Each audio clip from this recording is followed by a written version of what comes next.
What is up, assholes? Welcome back to another Gwent video. No gameplay today, because I spent over 2.5 hours last night trying to record a video with Prism Pendant. And now, I'm still, even though it's the next day, I'm still a little upset that it didn't work even once. So we're going to do something a little bit different. I figured I'd try to do a top 10 list. Today we're going to look at the top 10 most reworked abilities in Gwent. I've gone through the entire card database. There's a good chance I missed some, but I feel like I did actually get the ones that have been reworked the most. If I did overlook something, if I did miss a card that should be on this list based on the criteria I will present to you soon, do let me know. If I'm wrong, I want to know about it. So first of all, we are here on Gwent.1. This is a website that I use quite often because they have the full card database. You can even look at open beta cards here, but if you just click on card database, you can see all the leaders, all the cards in the game, a bunch of filters here. It's a very good website. Let's say I want to look at a card. I'm going to go to Dana, for example. Just click in on that card. And the reason it's slow is not because the website sucks. That is my Wi-Fi. That is my internet. But here we can click in on it. You can see everything that it does. It explains the keywords. It has the flavor text. You can... This was a bad example, but you can check old versions. You will see this because I will use this function a lot in this video. You can see all the versions of the card since Gwent Homecoming, when the game officially launched in October 2018. If you click on illustration, you can download only the card art without any numbers or borders, just the art in different sizes. It's a very good website. I recommend you check it out sometimes. But today, we're going to get into the top 10 most reworked cards. Now, I found a bit more than 10 cards that had been reworked the same amount of times. These are going to be cards that have been reworked at least 3 times. But there are going to be some 4s and even a 5. Even an ability that has been reworked 5 times. Which is a lot. But we're going to do the top 10 ranked by just my general feelings about the reworks, how impactful they were, how big of a change they were. And obviously by how many reworks it is. We're going to start with the 3s, get to the 4s, and then the 5. But there are going to be some honorable mentions later on. Now, what have I determined is a rework? Basically, number changes are not reworks. Text changes that don't actually affect the card's ability, but just, maybe makes it look nicer.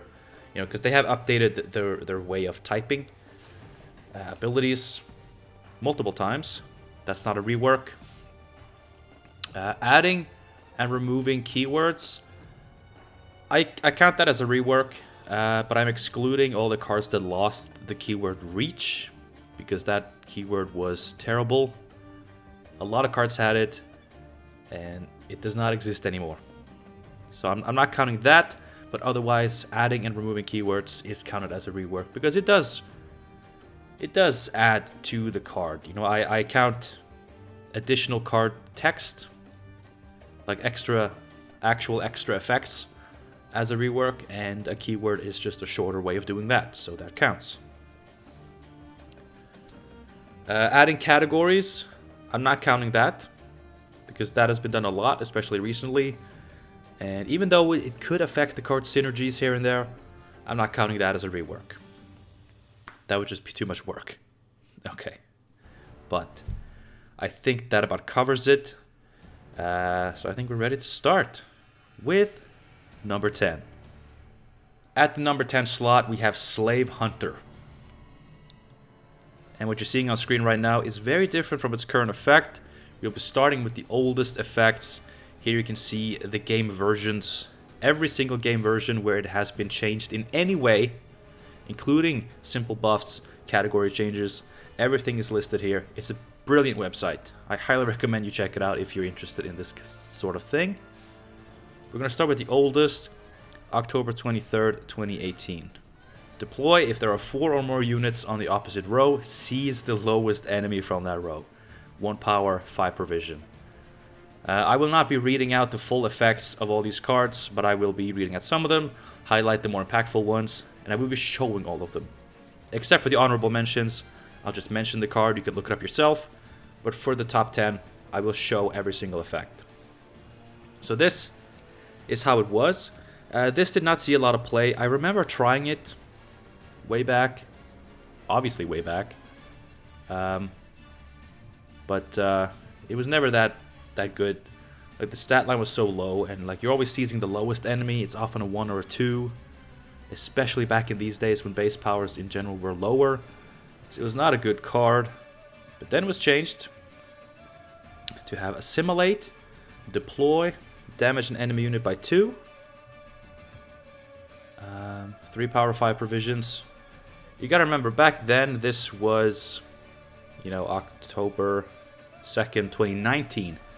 This was almost a year later. But it was still pretty on in early Gwent. 5 for 5 with assimilate was pretty decent.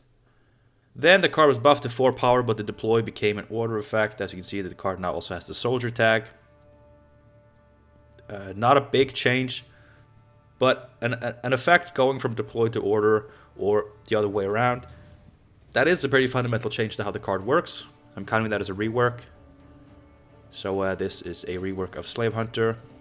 And finally, a very recent rework with the new Slave Hunter 4 for 4. Damage an enemy by 1. Increase damage by 1 for each adjacent soldier. To Slave Hunter, that is. If the target is left at 1 power, spawn a 1 power locked copy to the right of self. I like this card. It's easy to get value from it for a 4 provision card. It's very flavorful, like you enslaving the card. You get a 1 strength, obviously, because it's a slave. It's a locked because you've captured it. It's a flavorful card. Pretty solid for 4 provisions. In a soldier deck, at the very least, this could be a 4 that deals 3. And then you just have that bonus extra 1 power if you don't kill something. I'm a big fan of the card. It's not seeing a lot of play, but I think it's very cool. I have played it in a slave deck with slave infantry because the 1 power copy is very helpful for slave infantry. Overall, this card has landed on a very solid effect. I won't be rating these, by the way, but I'll be talking about the cards and my feelings on them. I'm very happy with where this card is now. I think it fits well within the modern power level of the game. It's an interesting, flavorful effect. So, it took a few reworks, but here we are, Slave Hunter, very much approved. At the number 9 slot, we actually have 2 cards. I'm combining these 2 because up until their most recent iterations, they were basically the same card, except one did damage, one did boost. That is Mastercrafted Spear and Wyvern Scale Shield. So they both started out as 5 provision bronze artifacts with Zeal, Order, do a thing by 1, damage for Spear, boost for Shield, and cooldown 1. And this was on release. This was very oppressive. Back then, like a card like this, you know, had a ceiling of 10 points, which back in 2018, that was a lot of points. For a bronze card, a 5 provision bronze card, completely uninteractive. There was artifact removal, but it was just never worth it. It was a slow card, it required a long round, but it also combined really well with small damage effects to kill off a lot of engines. Like I said, base powers were a lot lower back then, so 1 damage was way more impactful than it is now. As for the shield, it didn't see as much play, but it was still quite uninteractive, good points in a long round, and it could just help protect all your cards. So Mastercrafted Spear, definitely the most played of the 2. but both were very unhealthy, uninteractive. They were both popular in so-called no-unit decks. These days, that's still a thing, but it's more like low unit, because we got the minimum requirement of having 13 units in your deck. But back before we got that limit, they tried to change these cards, first of all, by buffing their, nerfing their provisions, bumping them up to 7 provision cards.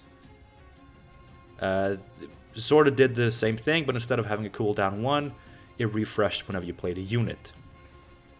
So in order to play these cards, you had to also put units on the board. You had to be giving your opponent stuff to interact with. You couldn't just play a no-unit strategy. It was a decent attempt at making these cards healthier. And, you know, there were a select few ways to play multiple units in a turn, which you could actually combo with these cards. But at this point, they were not very playable anymore. But then they were made worse.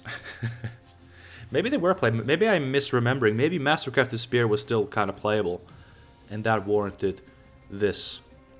So now they were limited to only 4 charges. And you could only use 1 charge per turn. So these were 4-point cards. They could never be more than 4 points. And they still took 4 turns to get there. It was absolutely atrocious. I don't know what they were going for. But now, they are both. Their current iterations, they decided to not keep them identical anymore. They split them up. Mastercrafted Spear is now actually one of my favorite bronze removal cards. 6 damage for 6 provisions. But if you end up killing something with less than 6 power, you still get to deal that excess damage to something else. So you're not losing points if you're killing a 4 power engine. You're still getting 6 points. It's not seeing a lot of play. It has slight synergies. Overall, still an underwhelming card. But I do like this effect. I think having them not be artifacts anymore, I think that's the right way to go. Having them not be twins anymore, also the right way to go. Let's look at the Wyvern Scale Shield. It's now a 4 provision special. Boost an ally unit by 4 and give it a shield. While in your graveyard, when you play a unit, give it a shield and ban itself. Really interesting card. Not seeing a lot of play. Yeah, but 4 points in a shield, like you can protect something with that, and then you can have like, the next unit you play automatically gets a shield. It could be a really interesting way to protect engines. And technically, the shield from the graveyard could be a carryover. Potentially. Again, I'm a big fan of this ability. It's a shame that it's not seeing a lot of play. It's just probably a little bit underwhelming points-wise. But both of these are good reworks. We landed on something good here with both of these cards. Maybe a little bit underwhelming, a little bit underpowered. But I like what they went for. I'm happy with the designs. Maybe we just need to see some buffs. Coming up next, False Ciri. This is also a very recent reworked card. And it's probably playable for the first time ever now. So I guess we already know that they landed on something usable. But in the beginning, False Ciri was a 4 for 8. Deploy melee, move an enemy. Deploy range, destroy an enemy artifact. If you're new to the game or you joined in the last few years, seeing some of these old artifact removal effects might be a little wacky. Yeah, things were all over the place. It was the most unhealthy, binary, shitty design ever. They've come a long way. They're still not quite there, but they have come in an impressively long way. Did it take over 4 years? Yes. But it is genuinely impressive that the same people who made this are now making what they're making now, which is better. But this card was reworked at some point. Yes, you see just a lot of changing how things are written out. There's been a lot of that, but here we go. It lost the ability to remove an artifact because we got to a point where each faction had one faction-specific artifact removal, and we got to a point where they were all removed. They were all reworked into not doing that anymore. So now it just boosts an agent by 3. I said that weird. It boosts an agent by 3. This was 510. This was about 3 years ago. Just over 3 years ago. 3 years and 3 weeks. Back then, like an 8 for 7, not terrible with movement tech. I don't remember if this card actually saw like a little bit of niche play, but it wasn't great. And so it was reworked into a 4 for 6 that just boosted all allied agents by 1. On Nilfgaard, we're getting more agents. We had, I think at this point we did have what is it called? The guy that moves the card to the top. If it's a mage, you get a golem. Otherwise, it's the plague maker. What is he called? I don't know. Blight maker. Yes. At this point, I think we had him in the game, so there was just a tiny tad of agents swarming. This card never took off, and so it was eventually reworked into this, a 1 for 6 disloyal agent. Play a bronze tactic from your graveyard, give it doomed, and then at the end of your turn it will boost self by 1. Once it reaches 8 power or more, it will move self to the opposite row, so back to you, and purify itself. This is seeing some play. Like in an enemy boosting knight deck, where you can trigger this even in shorter rounds and just more consistently, maybe. But I've seen this in some decks where I don't feel like it's worth it giving your opponent an engine, because you're not always able to get it back. But most people won't be able to lock their own units or destroy them. So maybe it is a good card. It is seeing play. It is interesting and unique. We have once again landed on a vastly improved card. Props to the dev team for that. I like Fall Ciri now. Haven't really played it myself, but I know other people are, and it's nice to see. It's nice to see cards being playable, especially cards that honestly never have been playable in years. That's good to see. Now this next one. Most of the reworks have been tweaks around the same concept, but I think this one is just very interesting because it's been a very controversial card. A lot of the reworks that we've had in the game have been to cards that weren't seeing play. Tunnel Drill has been reworked multiple times because it was seeing way too much play and being way too powerful. That does not include its original version though, which was Profit 1, Fee 3 on melee row, destroy an artifact. Again, these faction-specific artifact destruction cards, they were nutty. To be fair, using a tribute or a fee with a high enough cost as artifact removal, that could actually work.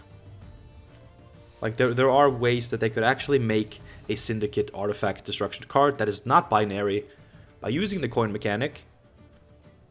But I'm thinking something like just a 7 for 5, so it's a little bit below average value, but it's decent. But then you can pay like a tribute 8 to destroy an artifact. That's still probably too good. But like something like that. Just a massive tribute to just also destroy an artifact. Like that could work. But this didn't work. So the card was reworked into Profit 1, Fee 3, damage an enemy unit by 1, and then increased damage by 1 for each adjacent Crown Splitter. And this was, let's see, game version 5. This was 2020, yeah. About 3 years ago. It, dealing up to 3 damage for 3 coins. I think the card wasn't seeing a lot of play yet, because 3 damage for 3 coins. We already had a card that dealt 2 damage for 2 coins, and that was just more consistent, I think, at the time. And obviously, If you didn't have 2 adjacent crown splitters, you were just getting less points for your coins. So that wasn't very good. So it was reduced to fee 2, and this is when the card started getting problematic. Because it got pretty easy to spam crown splitters, dealing 3 damage for 2 coins. Like, getting more points than you're spending coins is already good. When that is heavy removal, that's crazy good. So the card got reworked again. First it just got a couple of nerfs here. Now we got... This is the current version, right? Fee 2, damage an enemy unit by 1. If you played a crime this turn, you damage it by 3 instead. This is not the current version. So here, if you hadn't played a crime, you were doing 1 damage for 2 coins. Terrible. If you played a crime, you could just spam 3 damage for 2 coins. It was still way too good. Way too efficient removal. Which is why we got the current version. Profit 2. Damage an enemy unit by 3 for 2 coins. Cooldown 1. You can reduce the cooldown when you play a crime. Still good, because now, like the 3 points for 2 coins is always there. But it's on a cooldown. But you can still use this, play a crime, use it again. 6 damage for 4 coins in 1 turn. 6 damage. There's a lot you can kill with that. And, like, even, yeah. I think it's still good. I think crime decks still have a lot of potential. This is still a good card. But it's definitely in the healthiest place it has been in thus far. So, you know, I may sound like a broken record here, but we have landed on what I think is the best version of the card so far. It's nice to see things are going uphill and not downhill. Good job on the tunnel drill. I think it seems fair now. Still good, but fair. Good job. Okay, moving on. I realized this video is going to be a lot longer than I thought it would be, so we're going to try to speed through things. Vandergrift's Blade. This one, the reworks themselves haven't been too interesting for the most part, but I'm including this high on the list because I actually really like the end product. So it started off as just a passive when you play a soldier on this row, boosted by 2 for 9 provisions. Terrible. Absolute garbage. Then it got a buff. Okay. Then it was changed to whenever you play a knight, but it wasn't limited to the row. And it also, you got 2 points on deploy if you had a knight. Still trash. Still absolute garbage. And then boost an ally unit by 6, and when you play a knight, boosted by 1. This was before knights had a scenario, had good cards. It was garbage. But at least they were going for something. More points up front is good, because this card was way too slow to begin with. But the end product is here. I mean, the end product is that it is a warfare card with Cursed. By the way, very cool. Both of these tags on this card, very cool. But the ability we're going to be talking about is, of course, deploy, damage an enemy unit by 5, removal, death blow, store the destroyed unit's base power, and the next time you play a unit, you boost it by the stored amount. That's badass. This card is insanely badass now. It's not seeing a lot of play, and it doesn't like directly synergize with any archetype anymore. I mean, it has the warfare tag, so like you could play it in a resupply siege sort of thing, and if Cursed NR decks ever become a thing, there you go. It is good for Grace, you know, triggering Grace, so like it still has synergies, but it's not as linked to a specific archetype. It's just a really cool card that you can technically play in any NR deck, where you can reliably use the death blow, trigger the death blow, and then use the benefits from it. So yeah, I included it on the list. I mean, it's on the list because it had enough reworks, but it's this high on the list because I'm just a huge fan of this end product. And it's just... It is crazy that it took them that many tries to even make the card remotely playable. It's like they made the slowest card in the world. And then they decided to speed it up by 2 points, but also link it to a weaker archetype. But they got there. I think this is good. Could it maybe get a provision buff? Maybe, but that's not what this video is for. Vandergrift's Blade, really badass card. Good rework, finally. But it took a few tries. Okay, we are only at number 5, so we gotta speed things up. Gills. This was his original effect. On the range row, whenever you play a unit with Death Wish, trigger its Death Wish ability. Yes, Gills had that effect. Crazy, right? A Wild Hunt card that had nothing to do with Wild Hunt. And, you know, as we've seen, like, this effect by itself is not even that great. It's now on, I don't know if it's Wispes or Weaves. I think it's Weaves Incantation. Something like that. But they did give her an additional order effect of consuming an allied unit, just to make her able to protect herself, able to get a bit more value. Because this effect by itself was never competitively viable. It was a meme thing, and like Deathwish players were trying to do it. It was fun. It still is fun. But it was so weird that he had it. And that's not the only effect he's had. Does this look familiar? Discard a unit and boost self by its power, then draw a card?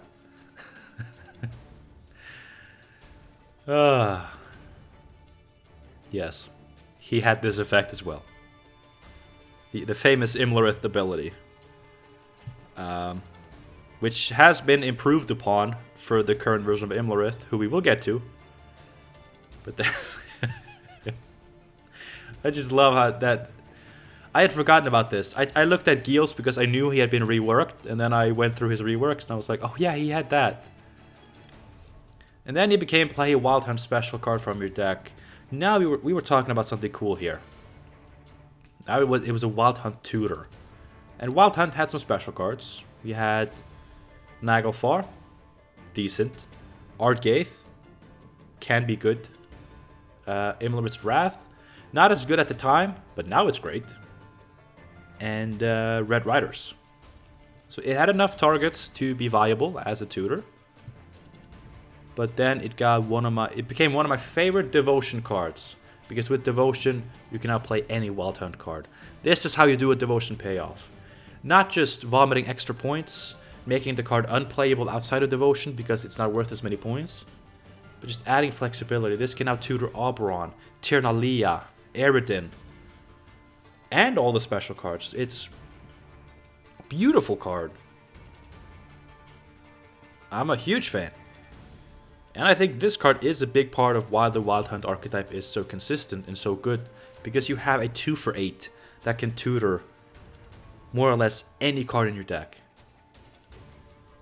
It's like a single use Neuromancy, but it's a 2-for-8. It costs 5 provisions less and you get a 2-power body. If you play this opposite Frost, it's 3 power. If you have round 3 Oberon, it's 4 power.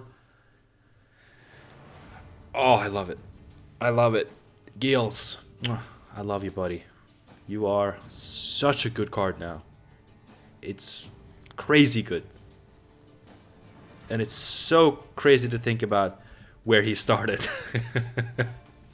He was a Deathwish card. Crazy. Alright. Move on to number 4. Before we move on to number 4, you were talking about Gills and remembering Weave's Incantation. I sort of remember that she also had the discard a card and boost self by its power and draw a card effect, and I was right. But this was back when that effect was valued at 11 provisions. And it used the consume keyword. Which makes sense, but I just wanted to point that out. I love this ability. I love how many cards have had it, and none of them really make all that much sense. Alright, at number 4, we're going back to the bronzes with Siege Master. This card has actually seen a lot of different forms. And it started out as a 4 for 6 that gave all your machines Zeal. I don't remember the effects of the machines back in the day. I know now, like, giving them Zeal, it wouldn't be that highly valued. Maybe as like a 5 for 5 or something. This is how it used to be. I had completely forgotten about this effect, but it's cool. It makes sense for a Siege Master, but it's nothing compared to his current effect. Then he was reworked into deploy, boost an ally unit by 2, resupply, boost adjacent siege engines by 1. Now, resupply has been reworked recently to just, trigger 1 cooldown. To reduce cooldown by 1 for cards with resupply. It used to be just various effects that had to be explained with text. But it was the same trigger when you play a Warfare card. So he boosted adjacent siege engines by 1. This was, I don't think, ever playable. Because it took too much setup for very little payoff. Then he got the Slave Hunter treatment. He gained 1 base power, but his deploy became an order. Honestly, better card now because you can use it to actually protect your siege engines and your engines in general. And he was worth 1 more point. So overall, it was a buff, but not a great card. Now we're getting closer to its current effect. When you play a siege engine, summon itself from your hand to the right of it, then draw a card as a 2 for 4. Why they gave it those stats is well beyond me. That's great stats for this card. And they used to summon to the right. I forgot about that. That's interesting. Because as we all know, it now summons to the left. And I guess it had to do with making certain crew abilities easier to set up with this. Regardless, it was nerfed to 5 provisions, but it gained this order effect to reduce an ally unit's cooldown by 1. Pretty decent. It's a good card. So good, in fact, they did nerf its power. They gave it 1 armor, so it still couldn't be just pinged off. I can respect that. But it's still... This is a good card. This is a very, very good card. Amazing bronze thinning tool. Amazing synergy with Mutagenerator. And just a staple in siege decks. And just any deck that can play a handful of siege engines just because they're good can easily play this for some very, very cheap thinning. And I should have closed GOG before I started, because now everyone knows that RevTunant started playing Gwent. So Siege Master, it's still a very flavorful card. It always had flavor, but I do like the flavor more now. It's obviously a very playable card, and Franz Bezup is also playing Gwent.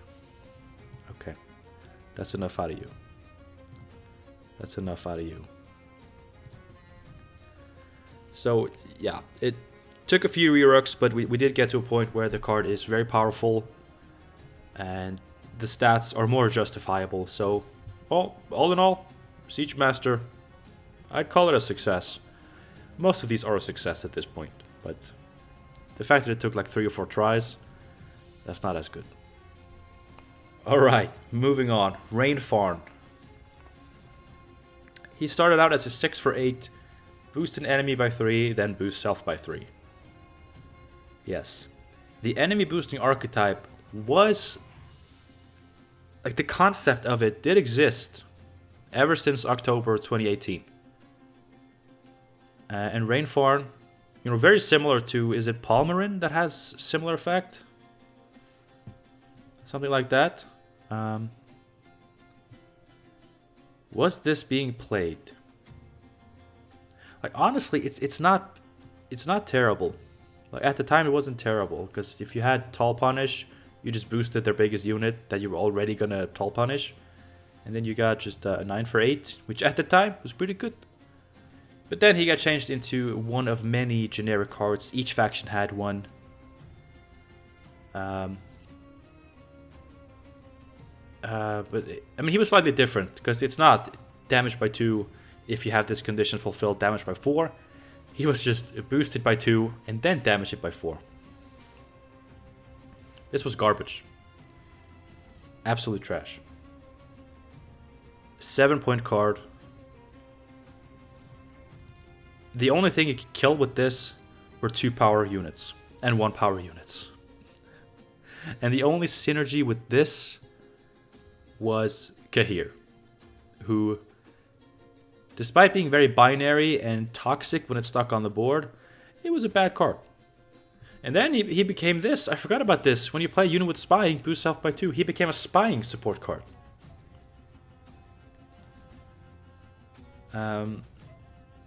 If you change this to whenever an enemy unit gains spying, boost self by 2, and maybe reduce its provisions a little bit, it could maybe be viable. It wouldn't be played because there's so many other cards in a spying deck that just do more impactful things.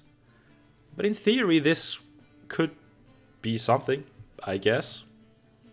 Here we got a buff, and here. Here he is. Here, now he is this. Damage by 2, but if you have Conspiracy, if the target is spying, you now deal 4 damage.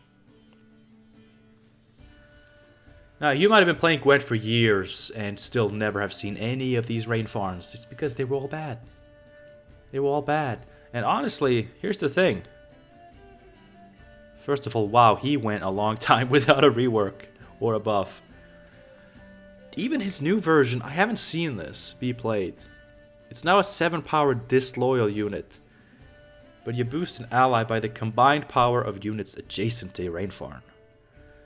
So obviously, if the opponent has 2 20 strength units, and you help them with that, with the Toussaint Hospitality deck, they have 2 20-point units. You give them 7 points, but you boost an ally by 40. That's good. There are ways. There are ways for this card to be worth it, but you have to get some really big enemy units. And I think there's a reason I haven't seen this card be played.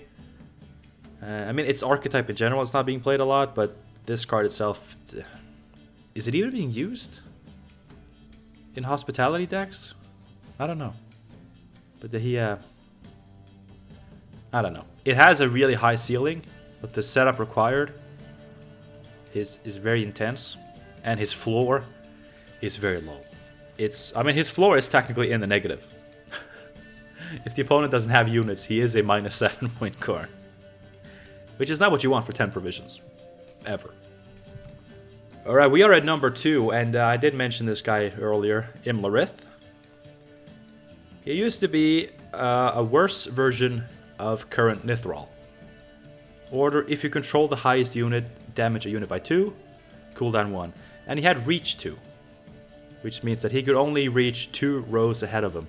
So if he was on the ranged row, he couldn't hit units on your opponent's ranged row. The reach keyword was wacky. It was terrible. It made cards unplayable, and it didn't add as much to the game as I think the developers hoped for. But it was still terrible. It was garbage. But then, then he got the Nithral effect. So even if you didn't have dominance, the highest unit, you still did 1 damage. It was still very bad. It still had reach, which was terrible. Then it lost the reach, but it gained a melee lock on the order. A lot of cards did that. That was a way they turned reach into more like row locks, which is a way better mechanic. So yes, thank you. Thank you for doing that. And then this effect. This was very short-lived. But it's so unique, and we haven't seen anything like it since. 7 for 12, set an ally unit's power to 7. Dominance, set any unit's power to 7 instead. It's so weird. Like, how long did this exist? 4 months. Almost 5 months. Which is actually longer than I thought. Because I barely remember this effect. I mean, I remember it, but it was in such a small period of time. And it's very interesting. Like, the stats would be shitty in today's environment. But back then, it was actually kind of playable. Like, you have a 1-power drone and you play Imlerith for 13 points, that was decent. And if you have dominance, you know, you could reset. What's a big unit people can get? Let's say the opponent has, you know, Caranthir Golden Child, and they maxed him out at 31 points. You set him to 7. If you have something higher than 31. Kind of a bad example, but technically it could work.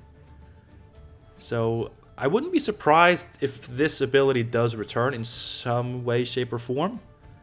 Because it's pretty cool. It's pretty cool, and I'm surprised we haven't seen it since the rework in June 2020. No, it just got buffed. No, it just got a tag, whatever. Here we go, here we go. August 2020. Here we go. Discard a monster unit. It was only monster units at the time. Boost self by its power, then draw a card. This is when Imlerith got that. And then, you know, they change it to you draw the card first, which is really a really good change. But you can now discard any card. And if it was any type of unit, you got its power. And then it just got buffed to a 3 for 9.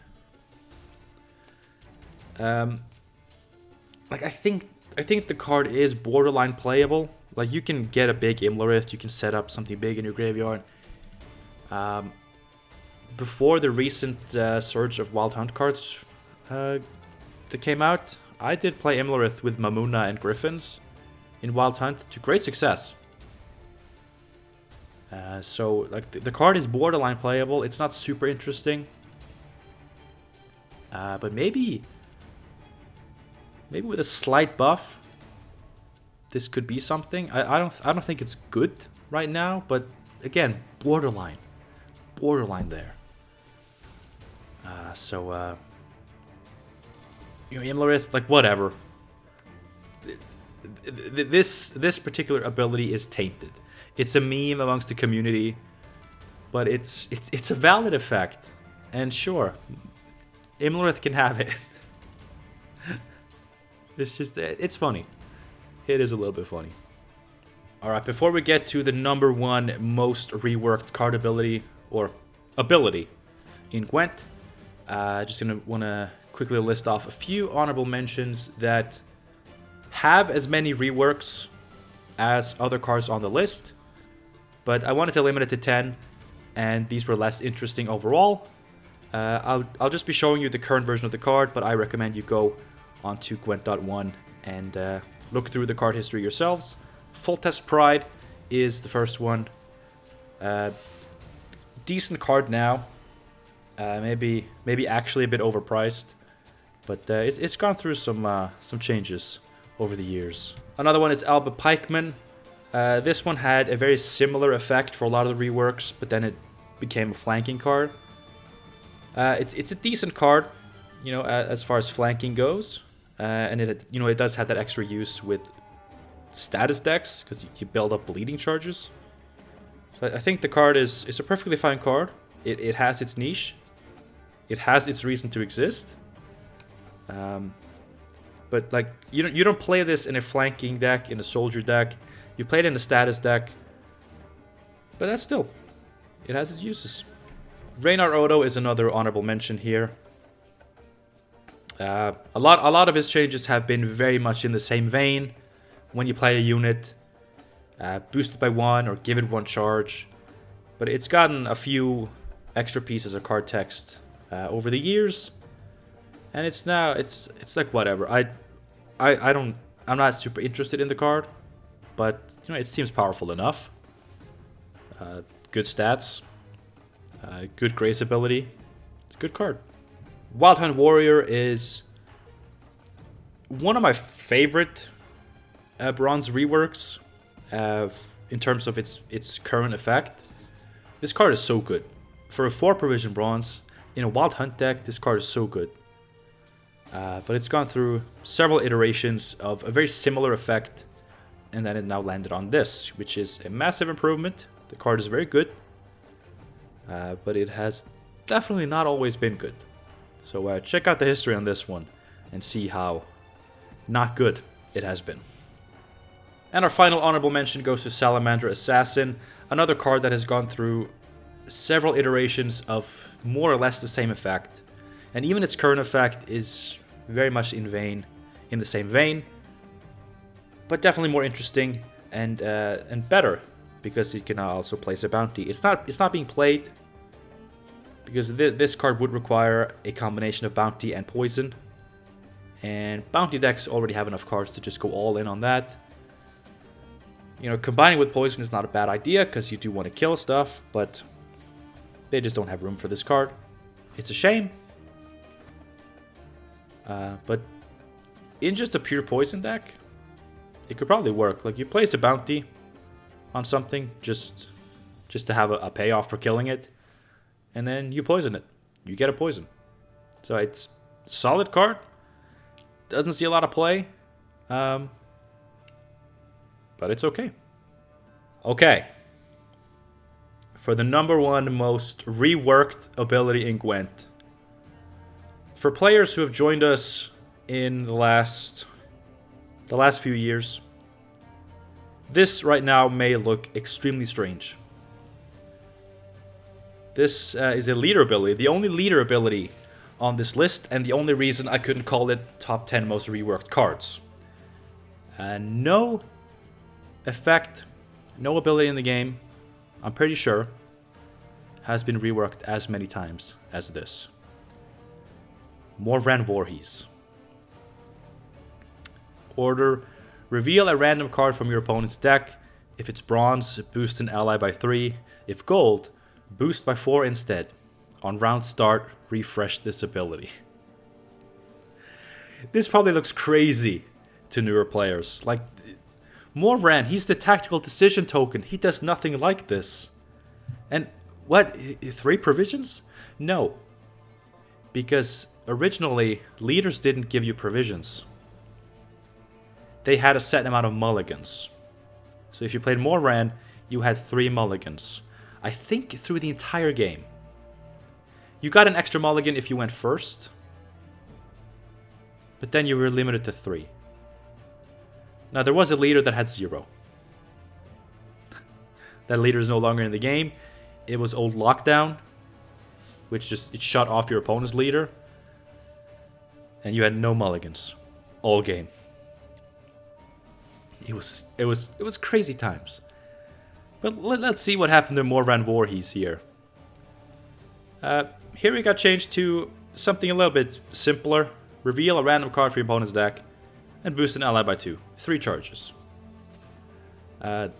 This leader did see some play, because actually a lot of play. It was meta at some point, just because you could protect some very vital cards. The 2 boost on the 3 charges is actually very, very good in terms of protecting cards that had strong payoffs. So this was actually decent. And like the random information, like whatever. It could be helpful, it could suck. Here, provisions were added to a leader. He gave 18. They have balanced the leaders a lot better now as to where no leader has to give 18. I think the most we've had was Precision Strike, which used to be Ethne. I think that had 19 provisions at some point, because they nerfed it into an absolutely garbage effect, but they gave her 19 provisions. So that's good. So, old Wyvern. Yeah, he got nerfed to 17. Nothing too spectacular there. Okay, now we're looking at something here. Boost an allied soldier by 2. Charge 3. Once all charges have been exhausted, move a soldier unit from your deck to the top. This was used with Afan because his old ability was... No, wait, was it? Was it when he was moved to the top? He came out of your deck? I have to look at it. Maybe he should have been on this list. Yeah, because you move Alphon to the top and then he comes out. Yeah. I have to look at him because maybe he should have been on the list. Okay. Afan does not belong on the list. Because he's only had 2 major versions. If moved to the top of your deck, summon to the melee row, and his current version. But I thought he had something in between where he would come out once you'd spent your leader, but without his new effect. But apparently not. Only those 2. Okay. So that was the combo there. What else you got, Morran? Just a provision change. Oh my god! What is this? Morran, have you turned into Imperial Formation? Boost an ally unit, no longer has to be a soldier. 4 charges. Still moves a soldier from your deck to the top once charges have been exhausted. Okay. What else do you have? He lost the charge and also the wording has been cleared up a little bit. Okay, okay. Here it gains a passive effect. Whenever you play a soldier, give it 1 armor for each adjacent soldier. Okay. And now you can move any unit from your deck to the top to allow for, I guess, Mage Assassin combinations. Which I know some people were doing because, you know, Afan was 5 points, Mage Assassin was 4 points, but Mage Assassin cost several provisions less, so it was worth it. And now we have this. Boost 2 ally units by 1, swap their positions, then give each targeted soldier 1 armor, and you have 4 charges to this. It's the new soldier leader. So, yeah. How many versions was that? 1, 2, 3, 4, 5 with the armor for adjacent soldiers thing, and 6. So this leader has been reworked 5 times. There has been 6 different versions of this leader. More if you count just provision changes and, you know, losing a charge here and there. But in terms of actually changing the effect either entirely or by adding or removing text, this has been reworked 5 times. And I'm a big fan of the new effect. I think it's a decent leader for soldier decks, for flanking decks.